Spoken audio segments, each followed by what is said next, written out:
Hello friends, reasoning की series को आगे बढ़ाते हुए आज हम सोल्व करेंगे प्रीवियस ईयर क्वेश्चन। हमारा पहला क्वेश्चन है कि चार व्यक्ति पी क्यू आर एस एक वर्ताकार मेज पर बैठे हैं। पी क्यू के दाईं ओर है, आर एस के बाईं ओर है। क्यू का आर के सापेक्ष स्थान क्या है? ऑप्शन हमारे पास ए दाईं और दूसरा, बी बाईं और दूसरा, सी सामने या डी पीछे। तो इस क्वेश्चन को कैसे सोल्व करेंगे? वर्ताकार मेज पे बोला है तो हम एक वर्ताकार मेज बनाएंगे। चार व्यक्ति हैं तो एक दो तीन चार। जब सिर्फ ऐसे बोला हो कि वर्ताकार मेज पर बैठे हैं तो हम उनको अंदर की तरफ बैठाएंगे, अंदर की तरफ चेहरा करके बैठाएंगे उनको। तो बोला गया कि पी क्यू के दाईं ओर है, तो अगर हम P को यहां पे बैठाएं और Q को यहां पे बैठाएं तो P Q के दाईं ओर हो गया। P जो है वो Q के दाईं ओर हो गया। उसके बाद बोला है R S के बाईं ओर है। यदि हम S को यहाँ पे और R को यहाँ पे बैठाएं तो R जो है वो S के बाईं ओर है, यानी S का बाईं ओर वाला हिस्सा ये है तो R यहाँ पे बैठ गया। तो अब पूछा गया कि Q का R के सापेक्ष स्थान क्या है, यानी Q का R के सापेक्ष क्या है? R के दाएं से दूसरा। तो ऑप्शन ए इसका राइट आंसर हो जाएगा, R के दाएं से दूसरा। चलते हैं अगले क्वेश्चन पर। अगला क्वेश्चन है कि यदि संख्या 83, 25, 27, 69 में प्रत्येक विषम अंक में से 2 घटा दिए जाएं तथा प्रत्येक सम अंक में 1 जोड़ दिया जाए तो बनने वाली नई संख्या में कितने अंक 1 से अधिक बार आएंगे? ऑप्शन हमारे पास ए 3, बी कोई नहीं, सी 2 या डी 1। तो इस सवाल को कैसे करेंगे? देखो, संख्या दे रखी है 83, 25, 27 और 69 और बोला कि प्रत्येक विषम अंक में से 2 घटा दिया जाए। तो विषम अंक कौन कौन से हैं इसमें? एक तो हो गया 3, एक 5, एक 7 और एक 9। अगर हम 3 में से 2 घटाएंगे तो बच गया 1, 5 में से 2 घटाएंगे तो 3, 7 में से 2 घटाएंगे तो 5 और 9 में से 2 घटाएंगे तो 7। उसके बाद बोला कि प्रत्येक सम अंक में 1 जोड़ दिया जाए। तो हम 8 में 1 जोड़ेंगे 9, 2 में 1 जोड़ेंगे 3, फिर 2 में 1 जोड़ेंगे 3 और फिर 6 में 1 जोड़ेंगे 7। तो बनने वाली नई संख्या में कितने अंक 1 से अधिक बार आएंगे? तो जो यह नई संख्या बनी है इसमें बोला है कि कितने अंक 1 से अधिक बार आए हैं। तो देखो, जो ये 3 है ये 1 से अधिक बार आया है और जो ये 7 है ये भी 1 से अधिक बार आया है 2 बार। तो टोटल कितने अंक हुए? एक तो 3 हो गया और एक 7 हो गया। तो इसका राइट आंसर हो जाएगा टोटल 2 अंक, यानी सी। चलते हैं अगले क्वेश्चन पर। अगला क्वेश्चन है कि यदि 8 का संबंध 256 से है तो 14 का संबंध किससे होगा? ऑप्शन ए 187 से, ऑप्शन बी 16,384 से, ऑप्शन सी 26 से या ऑप्शन डी 72 से। तो इस सवाल में कौन सा लॉजिक लगा है? देखो, ये 2 की पावर 8 है तो 2 की पावर 8 होता है 256। तो यहां पर हम 2 की पावर 14 करेंगे। 2 की पावर 14 कितना होगा? देखो, 2 की पावर 8 तो हमारे पास दे रखा है 256।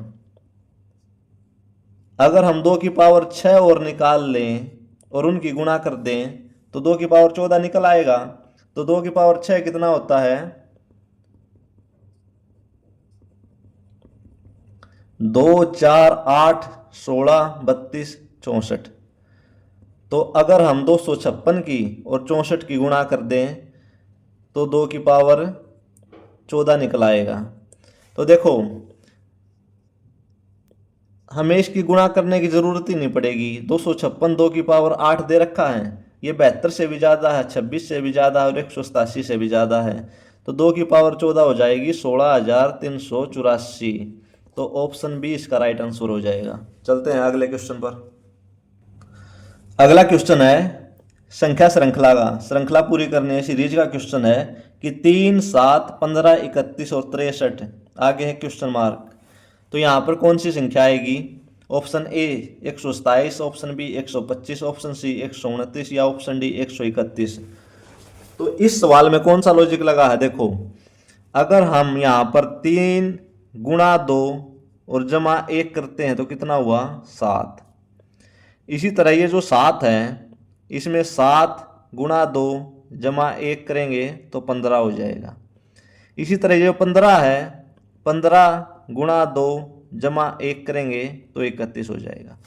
तो पैटर्न क्या फॉलो हो रहा है? जो संख्या दे रखी है उसको 2 से गुणा करना है और फिर उसमें 1 जोड़ देना है। तो हमें 63 से आगे का निकालना है, तो 63 गुणा 2 जमा 1 कर देंगे हम। 63 की और 2 की गुणा अगर हम करेंगे तो हो जाएगा 126, और 126 में हम 1 जोड़ेंगे तो 127। तो ऑप्शन ए 127 इसका राइट आंसर हो जाएगा। चलते हैं अगले क्वेश्चन पर। अगला क्वेश्चन ब्लड रिलेशन का है कि राम कहते हैं कमला मेरी बहन है, मीरा कहती है राम मेरे पति का भाई है। तो कमला का मीरा से क्या संबंध है? ऑप्शन ए बहू, ऑप्शन बी भाभी, ऑप्शन सी माँ या ऑप्शन डी कोई नहीं। तो इस सवाल को कैसे सोल्व करेंगे? देखो, राम कहते हैं कि कमला मेरी बहन है, तो राम कहता है कि कमला जो है वो उसकी बहन है। तो हम जो फीमेल जो होते हैं उनको हम माइनस लेते हैं और जो मेल होते हैं उनको हम प्लस से काउंट करते हैं ताकि हमें याद रहे। मेल को हम प्लस वाला साइन लेंगे और फीमेल को हम माइनस वाला साइन लेंगे, ठीक है।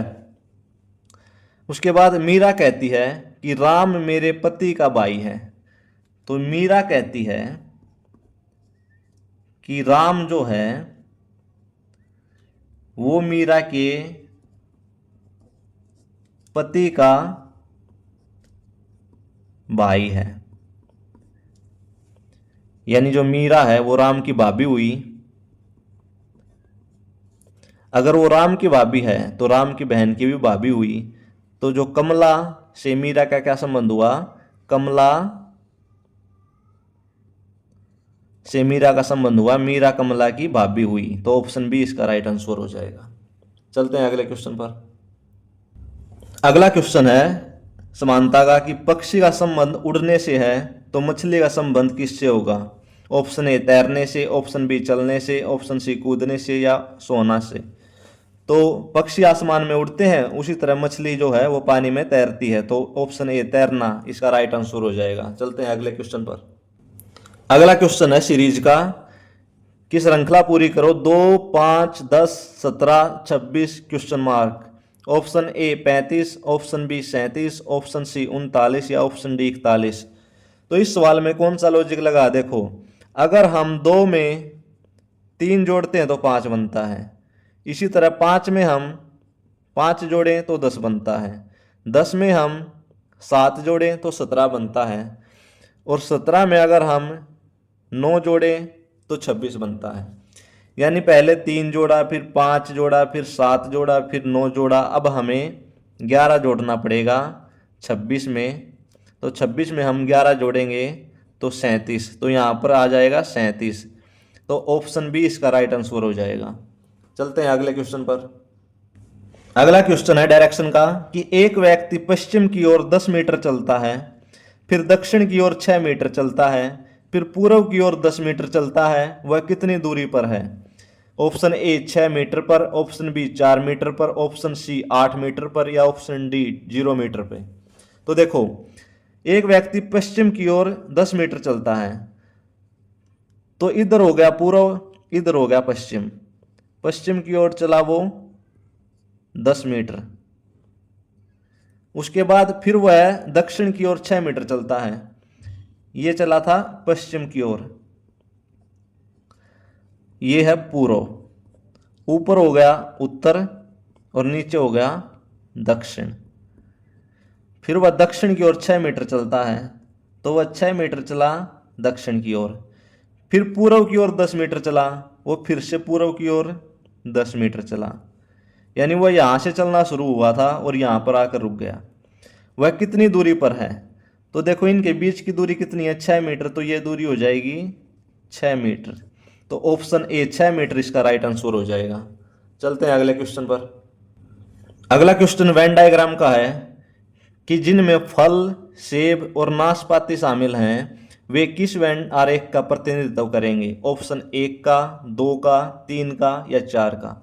तो देखो हमारे पास क्या क्या दे रखा है, एक दे रखा है फल, एक दे रखा है सेब और एक दे रखा है नाशपाती।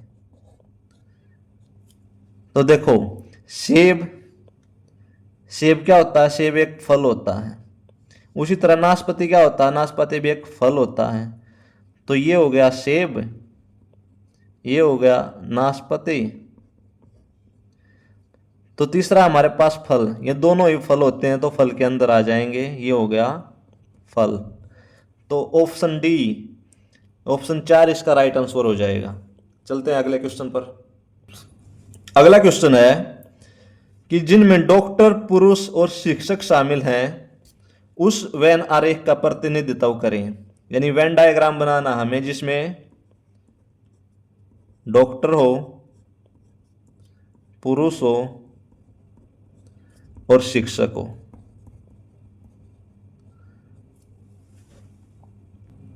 तो देखो इसका वेन डायग्राम क्या बनेगा? अगर हम पुरुष का वेन डायग्राम बनाते हैं तो ये है पुरुष। अब अगर टीचर, शिक्षक लेते हैं तो जरूरी तो नहीं कि सभी शिक्षक पुरुष होते हैं, कुछ शिक्षक महिलाएं भी होती हैं, तो इसलिए कुछ पुरुष शिक्षक हो जाएंगे। इसी तरह डॉक्टर, जरूरी नहीं कि सभी डॉक्टर पुरुष ही होते हैं, डॉक्टर जो होती हैं वो महिलाएं भी होती हैं, तो यहां पर आ जाएगा डॉक्टर। तो इन तीनों का वेन डायग्राम कुछ इस तरह बनेगा कि कुछ डॉक्टर पुरुष होते हैं, कुछ शिक्षक पुरुष होते हैं, तो ऑप्शन ए इसका राइट आंसर हो जाएगा। आई होप फ्रेंड्स आपको वीडियो पसंद आई होगी। आप लोगों का कोई भी सुझाव हो तो कमेंट्स बॉक्स में ज़रूर लिखना। आपका दिन शुभ हो। धन्यवाद।